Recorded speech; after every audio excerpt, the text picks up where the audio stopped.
Hey, what's up, guys? It's Chris here, Truck Guru. Um, Basically, today I'm going to talk to you guys about sponsorship and how to go about it, how not to go about it.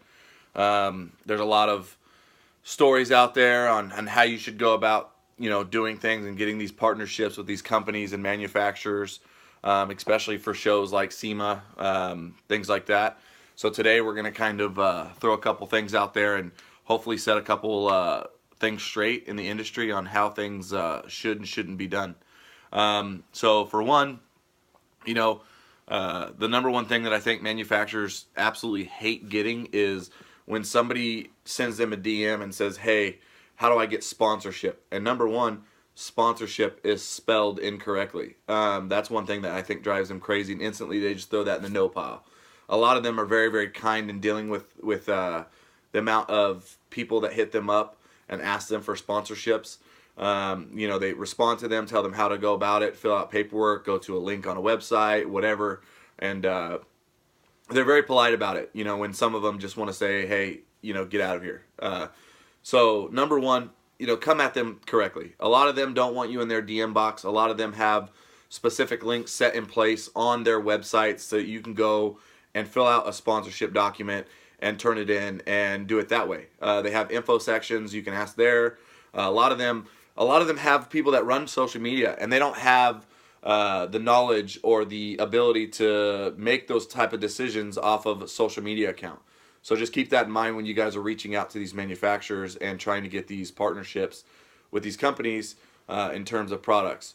Number two, if you're not coming at them correctly with a rendering, or a proposal, a full proposal, build plan, that pretty much allocates where you're going to be, what you're going to be doing, shows and events across the country. Could be in your own town, could be in your own city, could be in your own state. Doesn't matter. If it's not showcasing references, links to your social media, things like that, so they can see that you're active and involved in the community, the industry. Those are some of the red flags too that they look at. And if you don't have those, your chances are really slimming down. Just going off of that, a full proposal should have, your information, your build history, past, present builds, previous builds, build plans, shows and events, references. That could be other manufacturer partners that you're already sponsored with, so that they can reach out and say, "Hey, who is this guy? Is he doing his due diligence is in regards to products and showing it out and return on investment, things like that." Just those are some of the key features that you need to hit on when it comes to putting together a proposal. And like I said, a big factor is renderings. A rendering is a graphic art depiction of what the project's going to look like when it's done. Sometimes you get told no by a sponsor, and then you hop and you go and change a rendering. Yeah, that does cost money, but at the end of the day, renderings they play a key factor in getting a manufacturer to jump on board when they can see the product at the end of the finish line before it's actually done. That's a benefit to you and to them. So why not take advantage of that? There's several companies that do renderings. My company, Truck Guru Marketing and Designs, does renderings. You can check us out, truckguru.co. We have a rendering tab. We're always happy to help.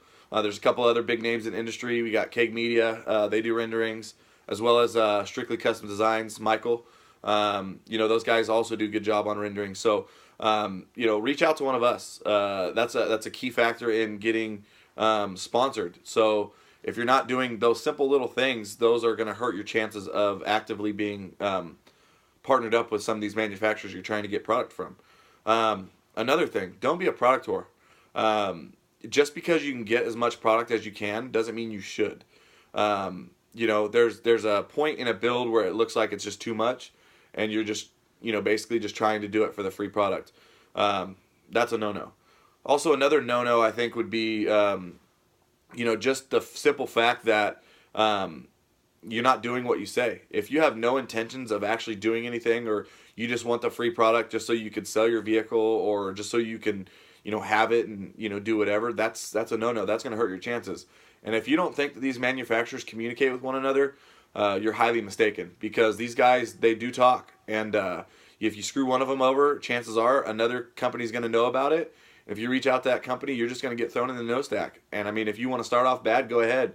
But by all means, if you're if you're wanting to have a reputable name or build in this industry, it needs to be something that you can hold merit to, and that when these guys communicate with one another, they say, hey, yeah, that guy was really good for us. He did do shows.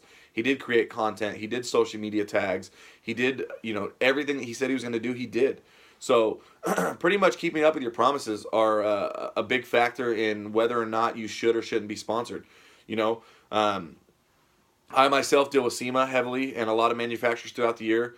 Last year we brought 34 projects to SEMA. It was a huge success. We like to make sure our manufacturer partners are happy.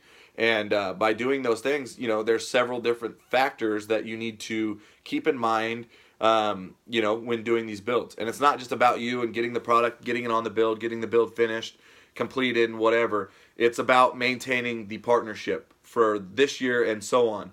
So what we like to do is we like to create content. We like to give these guys their content, high resolution photography, social media images, tags, things like that. We give them the magazine love. We're partnered up with a lot of magazines that shoot all of our builds, feature our builds, things like that. We've been very fortunate enough to gain those contacts over the years. This stuff doesn't happen overnight, guys. This is something that you got to work your way up to. I remember when I built my first truck, it was all out of pocket, and it wasn't fun, but I did it. And at the end of the day, I can look back and say, you know what? I felt like I took the necessary steps at the start to get to where I'm at today. And I've been in this industry since 2007 with my first truck, my major truck build. And ever since then, it's just it's taken off to what it is today. Continually growing every single year, getting bigger and more well known in this industry. I love what I do. I'm passionate about making this industry grow, cross promotions between my brands.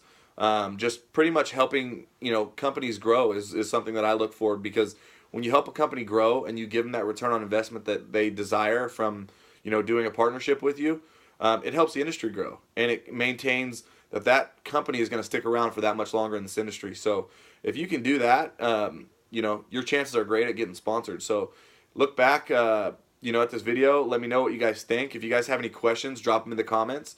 If there's anything I can do for you guys, don't hesitate to ask. Like I said, there's an info section on my website, truckguru.co. Feel free to check it out. If you guys have any questions, drop them there. Drop them here in the comments. I'll be happy to take your guys' questions. And if there's anything I can do to help you guys out, just let me know. All right, guys. Thank you.